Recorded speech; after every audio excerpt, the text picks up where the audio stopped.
जब हम किसी भी मेंस के पेपर को अटेम्प्ट करते हैं ना, तो मेंस और एडवांस के अंदर एक डिफरेंस होता है। आपका आंसर भी नहीं आएगा, आपका कॉन्फिडेंस भी लूज हो जाएगा, और हो सकता है क्वेश्चन नंबर 4 डिफिकल्ट हो लेकिन 6, 7, 8 ईजी हो।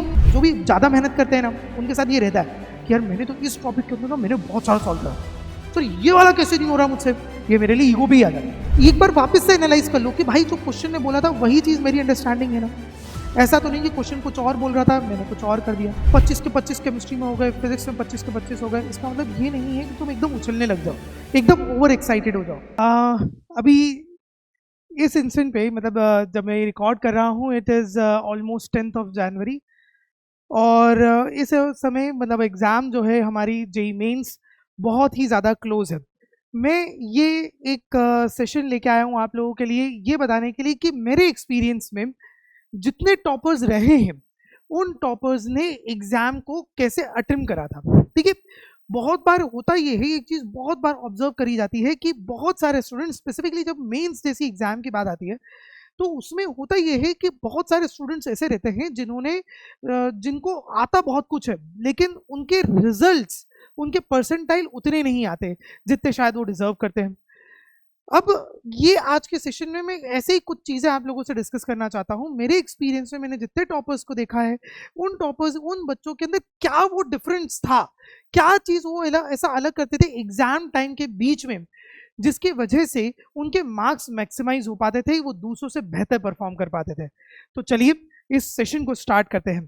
तो इस सेशन में बेसिकली हम यही बात करेंगे कि कैसे एक टॉपर की तरह पेपर को सॉल्व करते हैं। देखिए, सबसे पहली चीज जो आती है इसके अंदर वो ये होती है कि हम कैसे सब्जेक्ट का सीक्वेंस हमारा क्या है। तो देखिए, जितने टॉपर्स हम लोगों ने अभी तक देखे हैं उनमें से मेजॉरिटी, देखो मैं वर्ड यूज कर रहा हूँ मेजॉरिटी, मैं सभी की बात नहीं कर रहा, लेकिन मेजॉरिटी जो बच्चे रहते हैं, जो मेजॉरिटी टॉपर्स रहते हैं, वो बेसिकली केमिस्ट्री, फिजिक्स और फिर मैथ्स, इस सीक्वेंस में में पेपर को अटेम्प्ट करते हैं। लेकिन ऐसा ज़रूरी नहीं है। मैंने बहुत सारे बच्चे ऐसे भी देखे हैं जिनका सीक्वेंस फिजिक्स, केमिस्ट्री, मैथ्स होता है, लेकिन लगभग सभी के अंदर ये बात पक्की थी कि फिजिक्स और केमिस्ट्री भले से स्वैप हो सकता है ऊपर नीचे, लेकिन मैथ्स हमेशा आखिरी रहता था। अब इसका भी सिंपल से रीजन है। बेसिकली अगर मैं केमिस्ट्री और फिजिक्स की बात करूं, तो पिछले कुछ सालों में ऐसा देखा गया है कि केमिस्ट्री और फिजिक्स के जो पेपर्स थे वो कंपैरेटिवली जल्दी हो सकते थे। देखिए, होता क्या है ना, ये चीज मैं आपको पूरे सेशन में मल्टीपल टाइम्स कहता हुआ मिलूंगा कि जब हम किसी भी मेंस के पेपर को अटेम्प्ट करते हैं ना, तो मेंस और एडवांस के अंदर एक डिफरेंस होता है, और डिफरेंस जो आता है वो आता है बेसिकली स्पीड का और एक्यूरेसी का। एक्चुअली मेंस के अंदर सबसे बड़ा चैलेंज क्या होता है कि आपको स्पीडली क्वेश्चंस को सॉल्व करना है और उसको एक्यूरेटली सॉल्व करना है। प्रॉब्लम है कि स्पीड को एक्यूरेसी के साथ मेंटेन कैसे करा जाए, और इसी चीज के लिए जो सबसे अच्छा सीक्वेंस मुझे पर्सनली लगता है वो लगता है केमिस्ट्री, फिजिक्स एंड मैथ्स। मतलब chemistry then physics then maths. अगर आप केमिस्ट्री और फिजिक्स को स्वैप भी करना चाहते हैं, I am okay with it. Physics, chemistry, maths, ये भी सही है। अब उसका भी रीजन मैं आपको बताता हूँ। एक्चुअली क्या होता है ना, केमिस्ट्री के अंदर स्पेसिफिकली इनऑर्गेनिक पोर्शन आता है। मतलब इनऑर्गेनिक पोर्शन जो रहता है वो काफी फैक्ट बेस्ड पोर्शन होता है। तो फैक्ट बेस्ड पोर्शन में क्या रहता है ना कि आपको अगर आंसर आता है तो फटाफट उसे कर पाएंगे। तो केमिस्ट्री एक ऐसा सब्जेक्ट होता है जिसको आप बहुत ही ज्यादा स्पीडली सॉल्व कर सकते हो। तीनों सब्जेक्ट में सबसे ज्यादा क्विकली अगर कोई सब्जेक्ट सॉल्व होगा तो वो रहेगा केमिस्ट्री, क्योंकि वो उसके अंदर फैक्ट बेस्ड चीजें आती हैं, आप जल्दी जल्दी चीजें वो कर सकते हो। और होता ही है ना कि एक बार अगर आपको केमिस्ट्री सही साट हो जाए, अगर सही टाइमिंग में हम केमिस्ट्री को कर लें, तो हमें फिजिक्स के लिए और स्पेसिफिकली मैथ्स के लिए आगे जाके एक बहुत अच्छा टाइम गैप मिल जाता है। प्लस हमें कॉन्फिडेंस रहता है कि नहीं, मेरे एटलीस्ट केमिस्ट्री के अंदर तो अच्छे खासे नंबर आ ही जाएंगे। अब यही चीज फिजिक्स में भी देखिए। फिजिक्स में भी एक्चुअली होता यही है कि जो फिजिक्स के क्वेश्चंस होते हैं वो ज्यादातर क्वेश्चन काफी बार एक फॉर्मूला बेस्ड क्वेश्चंस होते हैं, और ऐसे क्वेश्चंस को हम लोग अच्छे से सॉल्व कर सकते हैं। मतलब देखिए, फिजिक्स के अंदर तो एक्चुअली ऐसे क्वेश्चंस आते भी हैं जो कि फॉर्मूला बेस्ड भी होते हैं, कंसेप्चुअल भी होते हैं, और कुछ मल्टी कंसेप्ट भी होते हैं। लेकिन ज्यादातर क्वेश्चन जो फिजिक्स के अंदर हो रहे हैं वो जल्दी हो जाने वाले होते हैं, मतलब कि डायरेक्ट फॉर्मूला बेस्ड हो या डायरेक्ट एक सिंगल कंसेप्ट के क्वेश्चन हो, तो उन क्वेश्चंस को पहले अटेम्प्ट करा जा सकता है और उससे भी अपनी स्पीड को बढ़ाया जा सकता है। एक बार के लिए अगर आपका फिजिक्स और केमिस्ट्री जल्दी हो जाए, उसके बाद आपके पास में मैथ्स में जिसके अंदर बहुत ही लेंदी क्वेश्चंस आ रहे हैं आजकल, वो वाले क्वेश्चंस आप अच्छे से कर पाएंगे। उन क्वेश्चंस के अंदर आपको टाइम मिलेगा और उस टाइम में आप अपने मैथ्स के मार्क्स को मैक्सिमाइज कर सकते हैं। इसीलिए सीक्वेंस जो है वो नॉर्मली जो मैंने बच्चों का देखा है वो ये है। लेकिन इसके अंदर जब सीक्वेंस की बात आती है तो सीक्वेंस के अंदर एक चीज और होती है जो हमें समझनी पड़ेगी, और वो ये है कि अब मैंने अगर बोला है कि केमिस्ट्री और फिजिक्स, मतलब केमिस्ट्री या फिजिक्स को पहले करना है, तो इसका मतलब ये नहीं है, मतलब या मैथ्स को बाद में करना है, इसका मतलब ये नहीं है कि मैं लीनियर ऑर्डर में क्वेश्चन को सॉल्व करूंगा कि क्वेश्चन नंबर 1 पहले, फिर क्वेश्चन नंबर 2, फिर क्वेश्चन नंबर 3। नहीं, इस बात को हमें बहुत क्लियरली समझना है कि टॉपर्स के साथ में ये चीज है कि वो क्वेश्चंस को लीनियर ऑर्डर में नहीं करते। वो क्या करेंगे, हमेशा क्वेश्चंस को 3 लेवल ऑफ डिफिकल्टी में उसे डिवाइड करेंगे। हर क्वेश्चन को अटेम्प्ट करने से पहले वो ये चीज को आइडेंटिफाई करते हैं कि क्या कोई, मतलब 3 राउंड्स कौन से होते हैं यहाँ पे, 3 लेवल ऑफ डिफिकल्टी को मैं कैसे डिफाइन कर सकता हूँ कि एक पहले राउंड में मैं सिर्फ वही वाले क्वेश्चन करूंगा जो कि मुझे 100% पता है कि मैं इसे क्विकली 1 मिनट या 2 मिनट के अंदर सॉल्व कर दूंगा, मैं उसको पहले राउंड में करूंगा। सेकेंड राउंड में मैं वो वाले क्वेश्चन को करूंगा जिनके बारे में मुझे मालूम है कि मुझसे हो तो जाएंगे, लेकिन उसको करने में मुझे टाइम लगेगा, उसके अंदर मुझे सोचना पड़ेगा। मतलब समझ रहे हो आप, फर्स्ट राउंड और सेकंड राउंड में डिफरेंस क्या है कि फर्स्ट राउंड के जो क्वेश्चंस रहेंगे, फर्स्ट राउंड के क्वेश्चंस मुझे देखते से ही बनेंगे, मुझे मालूम है उनका सॉल्यूशन क्या है, मुझे मालूम है वो जल्दी मुझसे हो जाएंगे, मुझे उनको सोचना नहीं पड़ेगा। इस टाइप के क्वेश्चंस मैंने पहले भी कर रखे हैं, वो वाले क्वेश्चंस मैं राउंड 1 में करूंगा। राउंड 2 में मैं वो वाले क्वेश्चंस करूंगा जिनके बारे में मुझे मालूम है कि मैं उसे सॉल्व तो कर लूंगा, आंसर तक के भी आ जाऊंगा, लेकिन मुझे उसमें टाइम लगेगा या मुझे उसके अंदर सोचना पड़ेगा। और फिर आखिरी में जाके उन क्वेश्चंस को करूंगा जिनके बारे में मुझे हवा ही नहीं लग रही कि क्वेश्चन क्या है, क्वेश्चन में आया है, कुछ पूछा है, मुझे पता ही नहीं क्या बोलना चाह रहा है क्वेश्चन, क्या कह रहा है। उन क्वेश्चंस को मैं अलग तरीके से मार्क करके रखूंगा और मैं उनको एकदम आखिरी में जाके करूंगा जब मेरे राउंड 1 और राउंड 2 के क्वेश्चंस खत्म हो जाएंगे। हर सब्जेक्ट को इसी तरीके से करना है। आप अपने एग्जाम के बीच में भी यही चीज कर सकते हैं कि आप आपके एग्जाम के बीच में क्वेश्चंस के अंदर ये मार्किंग कर लें कि पहला क्वेश्चन मैं पढ़ रहा हूं, अगर मेरे ये राउंड 1 का है मैंने उसे सॉल्व कर लिया, ठीक है, और आंसर टिक करा। लेकिन अगर मुझे पढ़ रहा हूं मैं, लेट्स से क्वेश्चन नंबर 4 पे पहुंचा और मुझे लगा कि ये मेरे राउंड 2 का क्वेश्चन है, ये डिफिकल्टी लेवल ये मेरे लिए मॉडरेट है, तो उस क्वेश्चन को मैं मार्क फॉर रिव्यू लिख कर दूंगा और उसके बाद आगे बढ़ जाऊंगा, इसको राउंड 2 में ही सॉल्व करूंगा। ठीक है, ये चीज आपको तीनों सब्जेक्ट्स में करनी है। आपको इस बात को इंश्योर करना है कि आप किसी भी पेपर के अंदर या किसी भी सब्जेक्ट के अंदर किसी ऐसे क्वेश्चन को लेके नहीं बैठ गए, टफ वाले क्वेश्चन को, जैसे फॉर एग्जाम्पल मैं एक एग्जाम्पल दे रहा हूं कि क्वेश्चन नंबर 4 डिफिकल्ट है, आप उसे करने बैठ गए, आपसे नहीं हुआ, तो होगा क्या कि आप टाइम भी वेस्ट कर देंगे, आपका आंसर भी नहीं आएगा, आपका कॉन्फिडेंस भी लूज हो जाएगा, और हो सकता है क्वेश्चन नंबर 4 डिफिकल्ट हो लेकिन 6, 7, 8 इजी हो, वो राउंड 1 के क्वेश्चन हो, पर बिकॉज ऑफ क्वेश्चन नंबर 4 क्योंकि आपने वो पहले कर लिया, अब जब 5, 6, 7, 8 दूसरे इजी क्वेश्चन में पहुंचेंगे आपका कॉन्फिडेंस काफी लो होगा और आप उन क्वेश्चंस को भी गलत करके आएंगे। इसलिए प्लीज अपने पूरे पेपर को इस शॉर्ट में, इस टाइप में डिवाइड करिए, अपने पूरे पेपर को इस तरीके से डिवाइड करिए। इसके बाद में ये जो टाइमिंग मैंने अभी यहाँ पे आपको दिखाया है, ये टाइमिंग एक आइडियल टाइमिंग है। देखिए यहाँ पे जो मैंने आपको टाइमिंग आप देख रहे हैं, दिस इज बेसिकली कि आइडियली एवरेज तौर पे हमारे को केमिस्ट्री, फिजिक्स और मैथ्स में कितना कितना टाइम लगना चाहिए। ठीक है, अगर मैं केमिस्ट्री से स्टार्ट कर रहा हूँ तो केमिस्ट्री में 30 to 40 मिनट्स लगते हैं नॉर्मली, ठीक है, उसके बाद 40 to 45 मिनट्स फिजिक्स में लगते हैं और 80 to 100 मिनट्स बेसिकली मैथ्स में लगते हैं। इस सभी के अंदर आप प्लीज ये समझिएगा कि ये मैंने एवरेज टाइमिंग लिया है, और एवरेज के टाइमिंग के अंदर भी आपका वेरिएशन हो सकता है। ये भी हो सकता है कि कुछ किसी पेपर के अंदर केमिस्ट्री डिफिकल्ट आया हो और आपको 45 मिनट्स लग गए, दैट इज कंप्लीटली फाइन, और उस केस में तुम्हारे पास मैथ्स में कम टाइम बचा, that is completely fine again. आपको इस बात को, ये बात इंश्योर करनी है कि ये जो मैंने टाइमिंग लिखे हैं ये कोई स्ट्रिक्ट रूल्स नहीं है कि आपको इतनी ही देर में 30 या 40 मिनट्स में ही, सर ने बोला था केमिस्ट्री जल्दी सॉल्व हो जाना चाहिए तो सर 40 मिनट्स में नहीं हुआ तो मैं तो घबरा गया। नहीं, हो सकता है कि केमिस्ट्री का पेपर डिफिकल्ट हो तो आपको ऑन दैट मोमेंट इम्प्रोवाइज करना है। अगर थोड़ा सा आगे पीछे भी होता है timing, that is completely fine. ठीक है, हाँ, इसमें ये बात भी देखिएगा कि मैंने केमिस्ट्री और फिजिक्स में टाइमिंग को इस तरीके से एडजस्ट करने की बात करी है कि मैं मैथ्स में टाइमिंग को मैक्सिमाइज कर पाऊँ। ठीक है। अगेन प्लीज इस बात को समझिएगा, ये सब कुछ मैंने एवरेज टाइमिंग लिए हैं, ये वेरी करेंगे। और हाँ प्लीज कोई ये मत बोलना कि सर अगर आप 40 50 90 मिनट्स तो ये होगा और 100 मिनट्स यहाँ पे ले लिया तो टोटल 190 हो गया, टोटल तो 180 मिनट्स का ही पेपर रहता है। भाई समझिए मैंने यहाँ पे वेरिएशंस दी है, राइट। अच्छा इसके अंदर एक चीज और मैंने ये कही है कि मैंने टॉपर्स के अंदर एक और बहुत ज्यादा ये चीज ऑब्जर्व करी है कि वो लोग क्या करते हैं कि उनका पेपर थोड़ा सा जल्दी अगर हो जाए तो वो लोग क्या करते हैं कि वापस से अपने पूरे पेपर को रिविजिट करते हैं। अभी मैं आपको बताऊंगा कि कैसे वो रिविजिट करके क्या क्या चीजें देखते हैं, लेकिन वो अपने पेपर को रिविजिट करते हैं। तो 10 मिनट अगर आपके पास में कुछ भी एक्स्ट्रा मिल जाता है तो रिविजिट योर पेपर।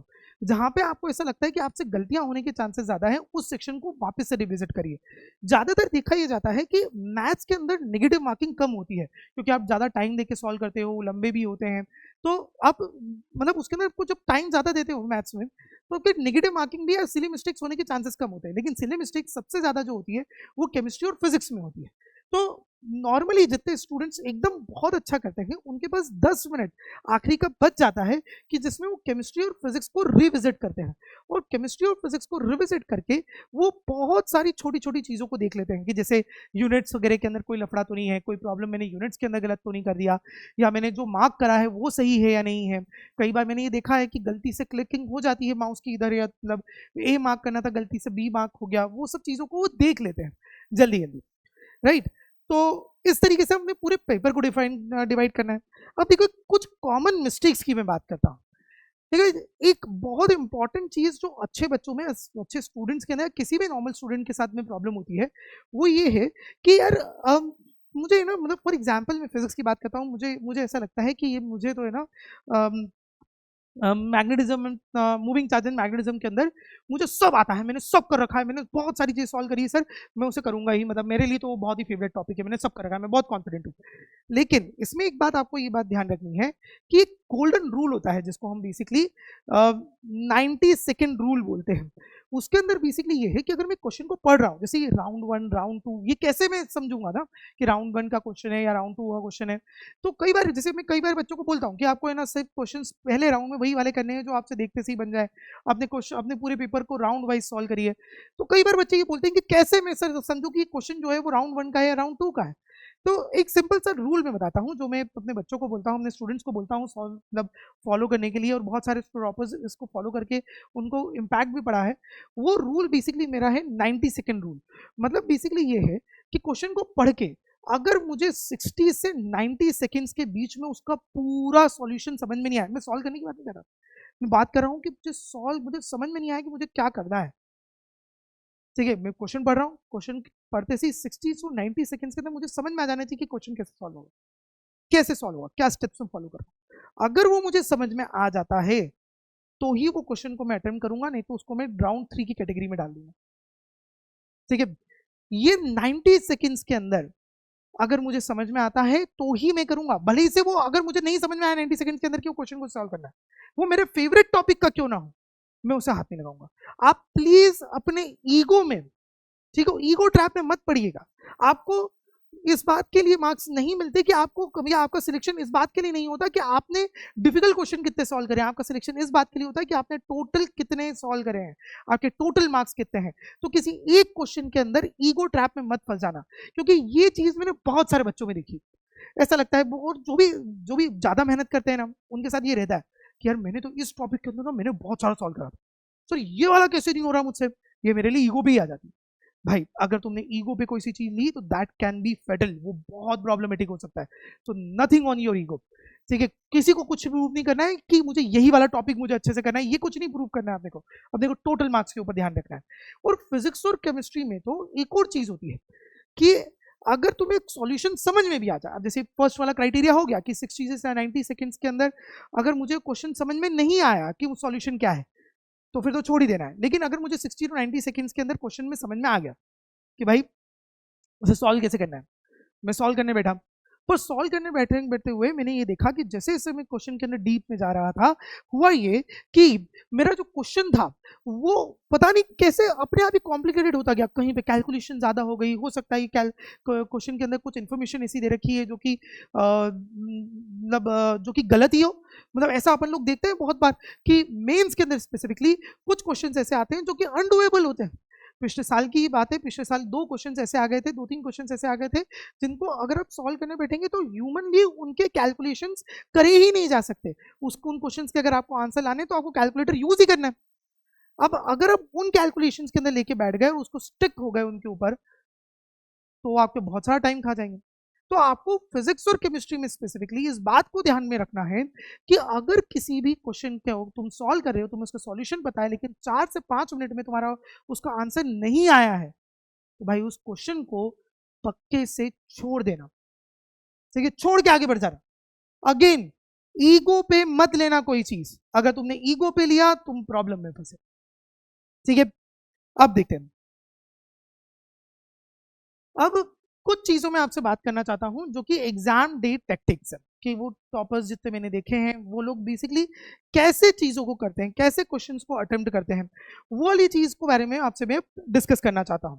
देखिए सबसे इंपॉर्टेंट पार्ट जो होता है ना, वो मतलब ये चीज रहती है स्पेसिफिकली, देखिए ये दूसरी तीसरी बार मैं आपको बोल रहा हूँ, फिजिक्स और केमिस्ट्री में बहुत सारी सिली मिस्टेक्स होती है, मैथ्स में सिली मिस्टेक्स नहीं होती। मैथ्स में आप नॉर्मली देखेंगे कि अगर आंसर आया है तो मोस्ट ऑफ टाइम्स वो सही ही रहता है, लेकिन फिजिक्स और केमिस्ट्री दो ऐसे सब्जेक्ट्स होते हैं जिसके अंदर आपको एक तो स्पीडली करना होता है, ठीक है, जब स्पीड सबसे ज्यादा रखते हो फिजिक्स और केमिस्ट्री में तो वहीं पे एक्यूरेसी फॉल भी होती है, ठीक है। आप मैथ स्लोली करो तो उसमें एक्यूरेसी का इतना ज्यादा प्रॉब्लम नहीं है, problem is with chemistry and physics.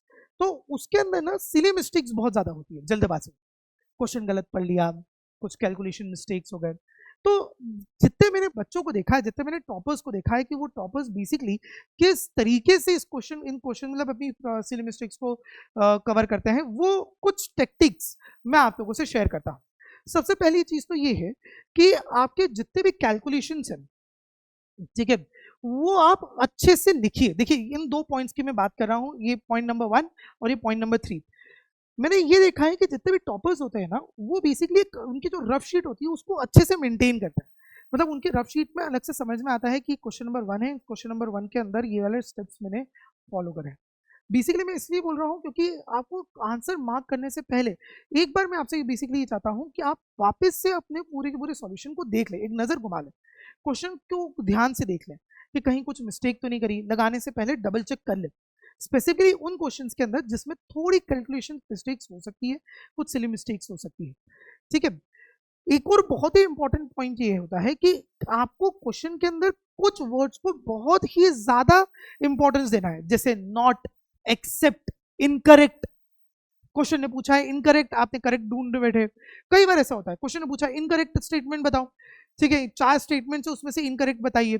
बच्चे ने पढ़ा ए ऑप्शन, ऑप्शन ए समझ में आ गया कि वो करेक्ट ही था, उसने बी सी डी पढ़े ही नहीं, क्यों? क्योंकि सर फिजिक्स और केमिस्ट्री में जल्दी जल्दी करना है, तो मैंने बी सी डी पढ़े ही नहीं, ए सही था, ए मार्क करा, आगे बढ़ गया। अरे उसने पूछा ही इनकरेक्ट था, ए सी और डी तीन तीन स्टेटमेंट्स करेक्ट थे, आपने सीओडी पढ़े ही नहीं, बी इनकरेक्ट था, आंसर एक्चुअली उस क्वेश्चन का बी था। तो यहाँ पे आपको इस ऐसे क्वेश्चंस के अंदर बहुत ज्यादा ध्यान देना है कुछ टॉपिक्स के ऊपर, कुछ वर्ड्स के ऊपर, जैसे नॉट, एक्सेप्ट, इनकरेक्ट, ये सब चीजों के ऊपर ध्यान देना। इन सब से आपके जो इन सब टेक्टिक्स से बेसिकली इस तरीके से अगर आप केयरफुल रहेंगे तो आपके जो नेगेटिव मार्किंग सिली मिस्टेक्स की वजह से होती है वो कंट्रोल होगी, राइट। एक बहुत अच्छी स्ट्रैटेजी थी जो पिछले साल एक स्टूडेंट से मैंने देखी थी, उसके 99.9 परसेंटाइल थे। उसने मुझे एक बात कही थी कि सर मैं क्या करता हूँ, ये जो आखिरी पॉइंट मैंने बेसिकली इसी उसी से ही सीखा है।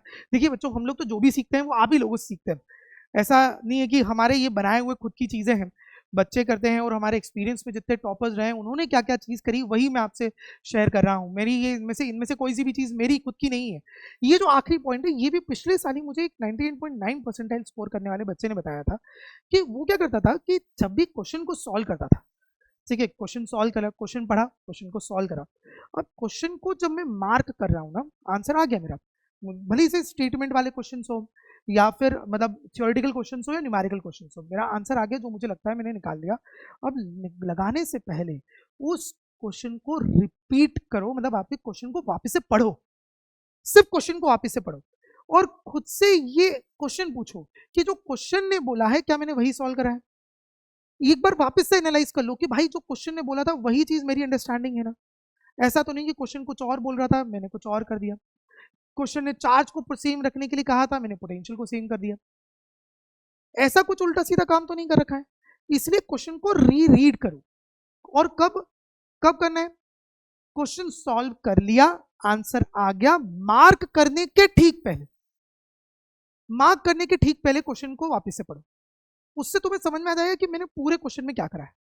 कहीं ऐसा तो नहीं क्वेश्चन के बीच में, क्वेश्चन के वर्ड्स में कुछ 4-5 लाइन का क्वेश्चन था, उसके एक लाइन को मैंने मिस ही कर दिया। जैसे एक बार पिछले साल एक क्वेश्चन आया था जिसके अंदर ऐसा कहा गया था कि न्यूक्लियर डेंसिटी, ठीक है, न्यूक्लियर डेंसिटी मास नंबर के किस पावर से वेरी करती है। अब जैसे ही बच्चों ने देखा मास नंबर ए, लोगों को याद था कि रेडियस जो होती है वो a⁻1/3 से वेरी करती है। जैसे ही एक ऑप्शन दिखा a⁻1/3, लोगों ने लगाया, आगे बढ़ गए, 10 सेकंड में आंसर आ गया। ठीक है यार, उस क्वेश्चन ने रेडियस का वेरिएशन नहीं, न्यूक्लियर डेंसिटी का वेरिएशन पूछा था। न्यूक्लियर डेंसिटी तो कांस्टेंट रहती है। आंसर था nuclear density is not dependent on A. पर a/3 क्योंकि हम पढ़ते आ रहे हैं, वो चीज देखी, लगाई, आगे बढ़ गए। लेकिन वहीं अगर आपने उस क्वेश्चन को वापस से लगाने, आंसर लगाने से पहले वापस पढ़ा होता तो शायद आप ये गलती नहीं करते। ठीक है, इसलिए ये वाली चीज के ऊपर ध्यान देना कि आप लोग ये जब भी कोई क्वेश्चन अटेम्प्ट करें तो अटेम्प्ट करने से ठीक पहले, मतलब मार्क करने से ठीक पहले आपको वो क्वेश्चन को वापस से पढ़ना है। राइट, ठीक है। अब देखिए, अब मैं एक आखिरी चीज के ऊपर लेके आ रहा हूं, एक और चीज जो मैं आपसे चीज ध्यान में रखना चाहता हूं कि हमें ये बात समझनी पड़ेगी कि हमारी जो एग्जाम है, जी जो है वो कॉम्पिटिटिव एग्जाम है। ठीक है, अब क्यों कॉम्पिटिटिव एग्जाम्स है, मतलब कॉम्पिटिटिव एग्जाम तो बोर्ड्स में अंतर ही क्या होता है, तो उसका एक सबसे बड़ा अंतर ये होता है, कॉम्पिटिटिव का मतलब है कि हमें दूसरों से बेहतर करना है। जेई इस बात की एग्जाम नहीं है कि आपको 95 या 90% लाने हैं, इसके एग्जाम नहीं है, आपको दूसरों से बेहतर करना है।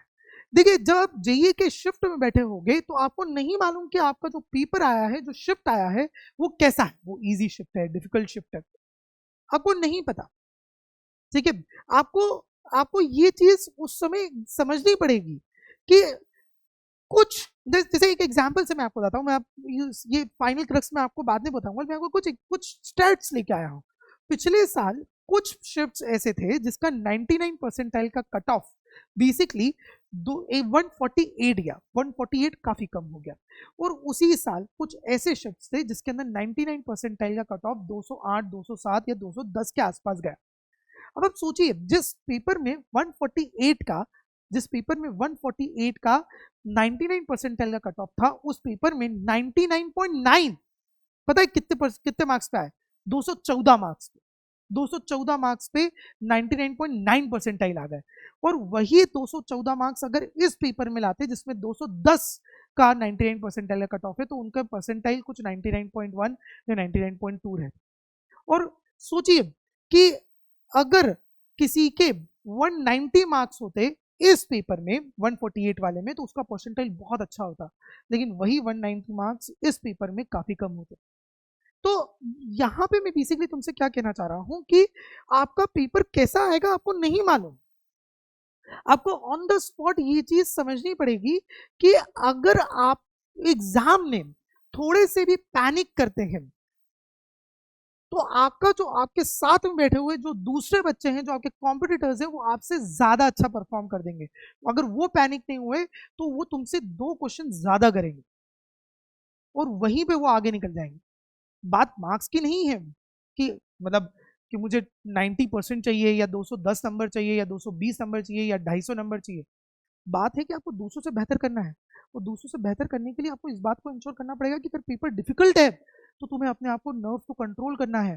तुम्हें ये समझना है कि अगर मुझसे क्वेश्चन नहीं हो रहा, खुद के ऊपर भरोसा रखना है कि मैंने मेहनत करी है, मैंने 2 साल 3 साल हो सकता है 1 साल मैंने बहुत मेहनत करी है और मेरी मेहनत वेस्ट नहीं जाएगी। मैं डिजर्व करता हूं कि मेरे नंबर अच्छे आए, मैं डिजर्व करता हूं कि मैं एक अच्छे परसेंटाइल को स्कोर करूं, अच्छे कॉलेज में पढ़ूं। और अगर ये पर्टिकुलर क्वेश्चन मुझसे नहीं हो रहा है तो इसका मतलब ये मेरे कॉम्पिटिटर्स से भी नहीं हो रहा होगा, और हम सभी एक जगह पे आ गए, मार्क्स कम हो जाएंगे, कट ऑफ कम जाएंगे, दैट इज फाइन। पर अगर उस समय अगर आप पैनिक कर गए, आप सोचिए जिसके जो 148 वाला शिफ्ट था उसके अंदर क्वेश्चंस नहीं बने होंगे बच्चों से, और अगर उन्होंने सोचा होगा कि यार पिछले साल तो 230 तक के गया था, 2024 में एक्चुअली 230 गया था एक पेपर एक शिफ्ट में 99 परसेंटाइल का कट ऑफ, अगर उन्होंने कंपेयर करा होता और वो सोच रहे होते कि यार मुझसे तो क्वेश्चन ही नहीं बन रहे हैं और कट ऑफ तो बहुत लंबे बड़े बड़े जाते हैं, तो क्या होता? वो बच्चे उस समय मायूस हो जाते, पैनिक हो जाते, जो कर सकते थे उतना नहीं कर पाते। और ऐसे मैंने बहुत सारी सिचुएशन देखी है जिसके अंदर फिर ऐसी सिचुएशन में बच्चे 99 परसेंटाइल के कट ऑफ से सिर्फ 5 या 10 नंबर पीछे छूट जाते हैं, मतलब सिर्फ 2 क्वेश्चन। इसलिए आपको अपने आप के ऊपर ट्रस्ट करना है, आपको ये बात समझनी है कि आपने मेहनत करी है और आपका रिजल्ट अच्छा ही आएगा। उस समय ट्रस्ट योरसेल्फ, पैनिक ना हो, ठीक है? अगर आप अपने ऊपर ट्रस्ट करते हैं, इन सभी बातों का ध्यान रखते हैं, तो आपके मार्क्स, आपके परसेंटाइल, मार्क्स नहीं, परसेंटाइल अच्छे ही आएंगे, क्योंकि परसेंटाइल मैटर करते हैं, मार्क्स नहीं।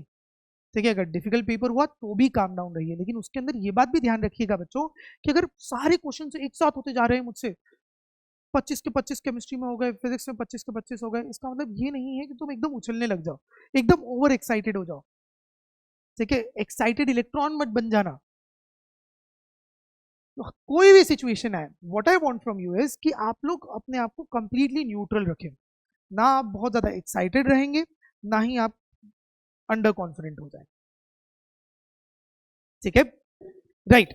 चलिए, तो अब बस यही चीजें हैं जो कुछ मैं आप लोगों से शेयर करना चाहता था अपने एक्सपीरियंस के अकॉर्डिंग, जो मैंने इतने सारे बच्चों, इतने सालों से मैंने पढ़ाया है, कुछ जितने जितने टॉपर्स मैंने देखे हैं, उन टॉपर्स में क्या डिफरेंट रहता था, क्या वो अलग करते थे दूसरे बच्चों से, उस सब का क्रक्स मैंने आपको बताने की कोशिश करी है। बट अगेन मैं आप लोगों से एक बात जरूर कहूंगा बच्चों कि हर इंडिविजुअल डिफरेंट होता है। आपकी एक विनिंग स्ट्रैटेजी अलग हो सकती है, किसी दूसरे टॉपर की विनिंग स्ट्रैटेजी अलग हो सकती है। आपको आपके अकॉर्डिंग अपने ऊपर ट्रस्ट करके चीज़ों को करना है। बस इतना ध्यान रखना कि जो कॉमन मिस्टेक्स, जो कॉमन सिली मिस्टेक्स के बारे में मैंने बात करी है, वो रिपीट मत करना, राइट? और एक और लास्ट चीज मैं आप लोगों को बता देना चाहता हूं कि आपको ये बात भी ध्यान रखनी है बच्चों कि ऐसा नहीं है कि अगर आपका जेई में नहीं हुआ तो आप बर्बाद हो जाएंगे या आपकी आगे आपका फ्यूचर खराब हो जाएगा। ये सब गलत है, ये सब गलत है। ठीक है, ऐसे बहुत सारे बच्चे रहे हैं जिन, मतलब ये मेरे ही 12 साल के एक्सपीरियंस, 12 साल से मैं पढ़ा रहा हूँ, 12-13 साल से, इन एक्सपीरियंस में, मेरे एक्सपीरियंस में बहुत सारे बच्चे ऐसे रहे जिनका जेई में नहीं हो पाया, लेकिन अल्टीमेटली उन्होंने लाइफ में बहुत कुछ अच्छा करा। इसलिए ये डर लेके एग्जाम में मत जाना कि अगर मेरा नहीं हुआ तो मैं क्या क्या होगा, मैं अपने पेरेंट्स को क्या मुंह दिखाऊंगा। कुछ नहीं है ऐसा। आपके टीचर्स, आपके पेरेंट्स आपके ऊपर हमेशा प्राउड फील करेंगे। क्यों? क्योंकि आपने मेहनत करी, जो आपके हाथ में था आपने वो करा। और कई बार ये भी होता है, मैंने बच्चों के अंदर ये भी देखा है कि वो लोग इस बात से डरते हैं कि अगर मैंने 2 साल इतनी मेहनत करी और फिर अगर मेरा रिजल्ट नहीं आया तो फिर मेरी मेहनत वेस्ट हो जाएगी। कुछ वेस्ट नहीं होगी, आपकी कोई मेहनत वेस्ट नहीं होगी। आप एक बात को समझिए कि जेई की प्रिपरेशन जो होती है वो सिर्फ आपको फिजिक्स, केमिस्ट्री, मैथ्स नहीं सिखाती, वो आपको लाइफ में कैसे अच्छा करना है ये सिखाती है। क्योंकि कितने ही आपके पूरे प्रिपरेशन के दौरान कितने ही ऐसे मोमेंट रहे होंगे जिसके अंदर आपको ऐसा लगा होगा कि आपके रिजल्ट्स नीचे जा रहे हैं, आप गिर गए, आपको कुछ कॉन्सेप्ट्स नहीं समझ में आ रहे हैं, लेकिन फिर भी आपने फाइट बैक किया, आप लोगों ने उसको, उसके आगे बढ़ा, आपने वहां पे गिव अप नहीं करा। एंड ये जो आपका फाइटिंग बैक वाला एटीट्यूड है, नेवर गिव अप वाला एटीट्यूड है, ये आपको लाइफ में सक्सेसफुल बना देगा।